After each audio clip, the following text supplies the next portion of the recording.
Movie की शुरुआत में कैरन नाम की एक लेडी को दिखाया जाता है जो टीवी देख रही होती है और तभी घर में उसे कुछ आवाज सुनाई देती है तो वो इसके बारे में दूसरे रूम में काम कर रहे अपने हस्बैंड माइकल को बताती है। तो तभी माइकल जाकर देखता है तो उसे पता चलता है घर में कोई इंट्रूडर घुस आया है। ये लोग पुलिस को कॉल करने लगते हैं तो तभी वो इंट्रूडर निकल कर कैरन के गले पर नाइफ रख देता है। ये देखने पर माइकल बोलता है वो घर से कुछ भी ले जा सकता है, बस उसकी वाइफ को छोड़ दी। ये सुनकर वो इंट्रूडर कैरन को पूल में डंप करके भाग जाता है। तो माइकल पुलिस को बुलाता है जिसके बाद कोल और पीट नाम के ऑफिसर आकर इंक्वायरी करते हैं। पर यहाँ पर हम देखते हैं पीट कैरन से काफी अट्रैक्ट होता है। वो उससे हर चीज डिटेल्स में पूछ रहा था जिसके कुछ देर बाद वो अपने साथी कोल के साथ चला जाता है।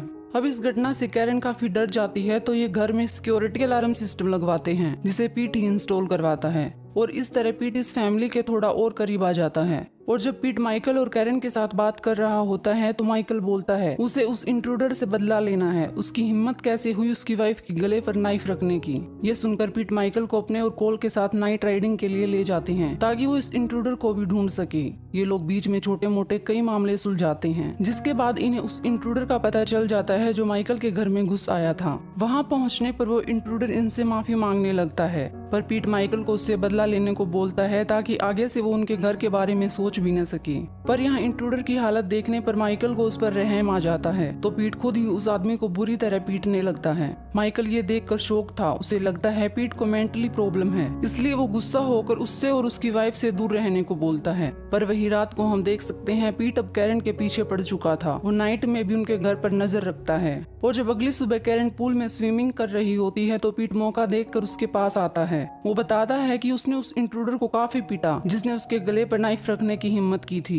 ये सुनकर कैरन को काफी अच्छा लगता है और फिर पीट कैरन से थोड़ी और बातें करके वहाँ से चला जाता है। इसके बाद अगली रात हम पीट को एक प्रोस्टिट्यूट के साथ इंटीमेट होते देखते हैं पर यहाँ भी वो कैरन को ही इमेजिन कर रहा था, यानी अब वो कैरन से काफी ऑब्सेस्ड हो चुका था। और फिर अगले दिन पीट को पता चलता है कि कैरन किसी काम से नर्सरी स्कूल गई है, इसलिए वो भी नर्सरी स्कूल पहुंचकर बच्चों को पुलिस का काम बताने की नौटंकी करता है। और कुछ देर बाद जब ये लोग बाहर आते हैं तो पीट कैरन को उसके साथ कॉफी के लिए पूछता है तो कैरन भी हाँ कर देती है। जिसके बाद ये दोनों कॉफी पीने जाते हैं और बातें करते हैं। पीट का कहना था कि उसका हस्बैंड माइकल कितना लकी है, उसे इतनी ब्यूटीफुल वाइफ जो मिली है। पीट ये भी बोलता है कि उसे कभी भी डरने की जरूरत नहीं है, वो हमेशा उन्हें सेफ रखेगा। ये सब सुनकर कैरन को काफी खुशी होती है। इसके बाद हम देखते हैं कि रात को कैरन और माइकल इंटीमेट होने लगते हैं तो तभी उन्हें कुछ आवाज सुनाई देती है। ये लोग देखने जाते हैं तो वहाँ उनका डॉगी मिलता है। ये देखने पर ये लोग रिलैक्स होकर वापस से इंटीमेट होने लगते हैं तो तभी इनके रूम में पीट घुस जाता है। पीट के ऐसे उनकी प्राइवेसी में घुसने पर माइकल गुस्सा हो जाता है तो पीट बताता है वो बस ये चेक करने आया था कि वो दोनों ठीक हैं या नहीं।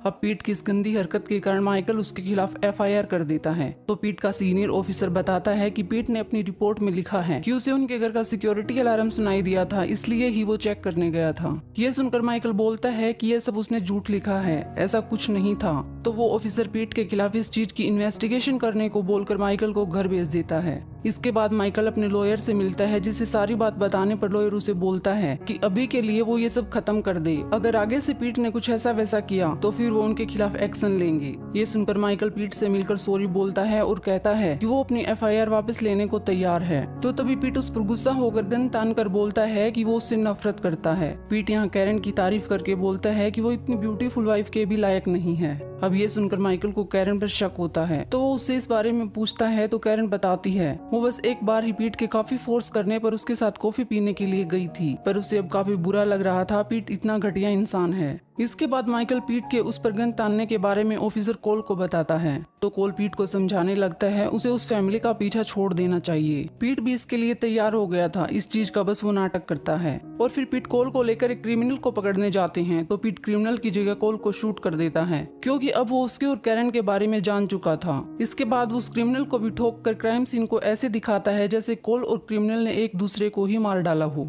वहीं पीट माइकल के घर भी ड्रग्स रख कर उसे फंसा देता है जिसके बाद माइकल को जेल जाना पड़ता है। और अब माइकल का लॉयर उससे मिलने आता है तो माइकल बताता है पीट ने उसकी वाइफ कैरन को पाने के लिए जानबूझकर उसे फंसाया है। तो लॉयर सब सुनकर बोलता है वो जल्दी ही उसकी बेल करवाने का प्रोसीजर शुरू करेगा। वहीं अब कैरन अकेली हो जाती है तो उसकी फ्रेंड पेनी आकर उसका ख्याल रखने लगती है। और एक दिन पीट भी ग्रोसरी सामान के साथ कैरन के घर जाता है पर वहाँ पेनी उसे अंदर नहीं आने देती तो पीट सामान वहीं छोड़ देता है। लेकिन जब पेनी वो सामान उठाने के लिए बाहर जाती है तो तभी पीट आकर उसे पकड़ लेता है। इसके बाद हम देखते हैं कि जब कैरन नहाकर बाहर आती है तो वो पीट को किचन में पाती है जो खाना बना रहा था। ये देखने पर वो शौक थी, वो उससे पैनी के बारे में पूछती है तो पीट बताता है उसने पैनी को घर भेज दिया है। पीट यहाँ कैरन के सामने अपने प्यार का इजहार करता है और बोलता है वो उसके लिए ही यहाँ आया है। ये सुनकर कैरन को काफी अजीब लगता है। वो बोलती है उसे कुछ समय चाहिए इसके बारे में सोचने के लिए। इसके बाद वो अपने डॉगी को ढूंढ रही होती है तो एक जगह उसे पैनी की डेड बॉडी पड़ी मिलती है जिसे पीट ने मार डाला था। ये देखने पर कैरन अब काफी डर जाती है पर वो किसी तरह खुद को संभालती है और फिर वो पीट के सामने जाती है तो पीट रोमांटिक होकर कैरन के पास आकर उसे किस करने लगता है। ये देखकर कैरन पीट की गन चुरा कर उस पर तान देती है पर पीट काफी चालाकी से कैरन की गन छीन कर उसे हैंडकप से बांध कर उसका रेप करने लगता है। पर इसी बीच उसे अपनी गाड़ी के पास से कुछ आवाज सुनाई देती है तो वो यही देखने बाहर जाता है। वहीं माइकल भी लॉयर की वजह से बाहर आ जाता है तो वो जल्दी से कैरन के पास पहुंचकर देखता है कि वो तो पीट ने बांध रखी है। तो ये जल्दी से उसे छुड़ाकर वहां से भागने लगते हैं तो तभी इनके सामने पीट आ जाता है और यहाँ पर पीट और माइकल के बीच काफी फाइट होती है जिसके बाद ये हस्बैंड वाइफ पीट को सीढ़ियों से नीचे फेंक देते हैं। इससे पीट काफी इंजर्ड हो जाता है पर तभी वो उठकर बोलता है वो लोग उसका कुछ नहीं बिगाड़ पाएंगे, वो अगर पकड़ा भी जाएगा तो फिर भी वो कैरन का पीछा नहीं छोड़ेगा। अब ये सुनकर माइकल काफी गुस्सा हो जाता है। कैरन को साइको पीट से बचाने का उसके पास कोई और रास्ता नहीं था, इसलिए वो पीट को वहीं शूट करके मार डालता है। इस तरह पीट से छुटकारा पाने के साथ इस मूवी का भी एंड हो जाता है।